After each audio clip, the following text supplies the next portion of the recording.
Thiruvananthapuram Kochuveli railway സ്റ്റേഷനിൽ 5-ാം number പ്ലാറ്റ്ഫോമിൽ നിന്നും ഉപേക്ഷിക്കപ്പെട്ട നിലയിൽ 8 കിലോഗ്രാം കഞ്ചാവ് കണ്ടെടുത്തു. ഞായറാഴ്ച വൈകുന്നേരം ജില്ലാ excise enforcement and anti narcotic special സ്ക്വാഡും കൊച്ചുവേളി റെയിൽവേ സംരക്ഷണ സേനാ സംഘവും സംയുക്തമായി നടത്തിയ പരിശോധനയിലാണ് കഞ്ചാവ് കണ്ടെടുത്തത്. പ്രായപൂർത്തിയാകാത്ത പെൺകുട്ടിയെ പീഡിപ്പിക്കാൻ ശ്രമിച്ച കേസിൽ 20കാരൻ പിടിയിൽ. അഞ്ചൽ പോലീസിന്റെ അറസ്റ്റിലായത് തഴമേൽ സ്വദേശി അബ്ദുൾ റസാഖ്. കോടതിയിൽ ഹാജരാക്കിയ പ്രതിയെ റിമാൻഡ് ചെയ്തു. അഴീക്കോട് മുനമ്പം ഫെറിയിലെ ബോട്ട് സർവീസ് തടഞ്ഞ് തുറമുഖ വകുപ്പ്. ബോട്ടിനാവശ്യമായ വാർഷിക പരിശോധനാ റിപ്പോർട്ടും ക്രൂസ് ലൈസൻസും യോഗ്യതയുള്ള ജീവനക്കാരും ഇല്ലാത്തതിനാലാണ് ശനിയാഴ്ച മുതൽ സർവീസ് തടഞ്ഞത്. ദേശീയപാത 66-ലെ ശൃംഗപുരം മുതൽ തിരുവഞ്ചിക്കുളം വരെ ഗതാഗത തടസ്സവും അപകടങ്ങളും തുടർക്കഥയാകുന്നു. കുണ്ടും കുഴിയും നിറഞ്ഞ റോഡിൽ ചേരമാൻ ജുമാ മസ്ജിദ് മുതൽ ലക്ഷ്മി നിവാസ് വരെയുള്ള 100 കിലോമീറ്ററിനുള്ളിൽ 2 വളവുകളുമുണ്ട്. മഴ പെയ്താൽ കുഴികൾ വെള്ളം നിറഞ്ഞു കാണാൻ സാധിക്കാത്തതിനാൽ അപകടങ്ങളും നിത്യസംഭവം. SSLC പരീക്ഷയിൽ ഉന്നത വിജയം കരസ്ഥമാക്കിയ വിദ്യാർത്ഥികൾക്കും PSC പരീക്ഷയിൽ റാങ്ക് ലിസ്റ്റിൽ വന്നവർക്കും CA പരീക്ഷ പാസ്സായവർക്കും അനുമോദനം സംഘടിപ്പിച്ചു. DYFI പടിയം മേഖലാ കമ്മിറ്റിയും തണൽ ചാരിറ്റബിൾ ട്രസ്റ്റിന്റെയും നേതൃത്വത്തിലായിരുന്നു ചടങ്ങ്.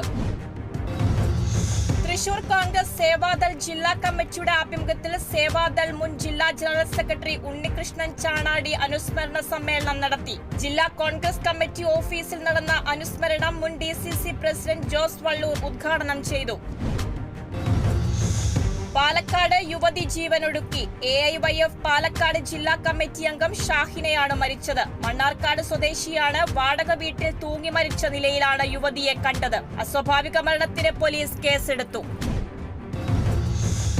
കോഴിക്കോട് മുക്കം ഇരുവഴിഞ്ഞിപ്പുഴയിൽ ഒഴുക്കിൽപ്പെട്ട യുവതിയെ നാട്ടുകാരും ഫയർഫോഴ്സും ചേർന്ന് രക്ഷപ്പെടുത്തി.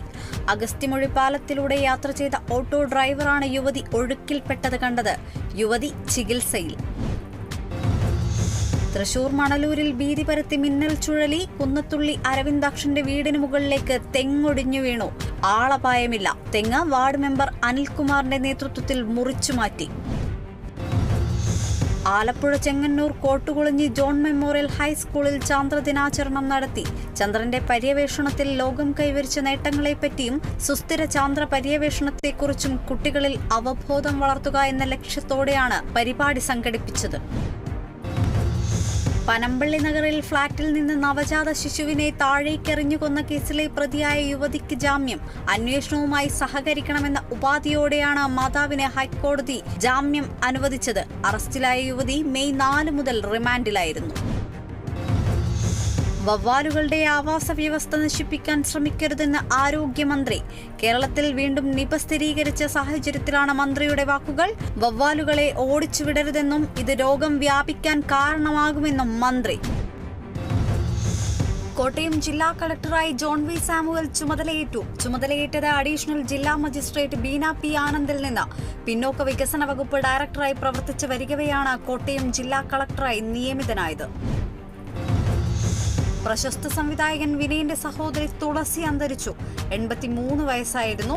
സംസ്കാരം വൈകിട്ട് 4-ന് അമ്പലപ്പുഴയിൽ നടക്കും. തൃശൂർ ചങ്ങരംകുളം കോൾപ്പടവിൽ തോണിമറിഞ്ഞ് 2 യുവാക്കൾ മുങ്ങിമരിച്ചു. ചങ്ങരംകുളം സ്വദേശികളായ ആഷിഖ്, സച്ചിൻ എന്നിവരാണ് മരിച്ചത്. ഫയർഫോഴ്സും നാട്ടുകാരും ചേർന്ന് നടത്തിയ തിരച്ചിലിനൊടുവിലാണ് ഇരുവരുടെയും മൃതദേഹങ്ങൾ കണ്ടെത്തിയത്. തൃശൂർ ഈയാൽ ചെമ്മന്തിട്ടയിൽ നിയന്ത്രണം വിട്ട കാർ മരത്തിലിടിച്ച് 3 പേർക്ക് പരിക്കേറ്റു. പരിക്കേറ്റ 3 പേരെയും ആശുപത്രിയിൽ പ്രവേശിപ്പിച്ചു. ഇടിയുടെ ആഘാതത്തിൽ കാറിന്റെ മുൻവശം പൂർണ്ണമായും തകർന്നു.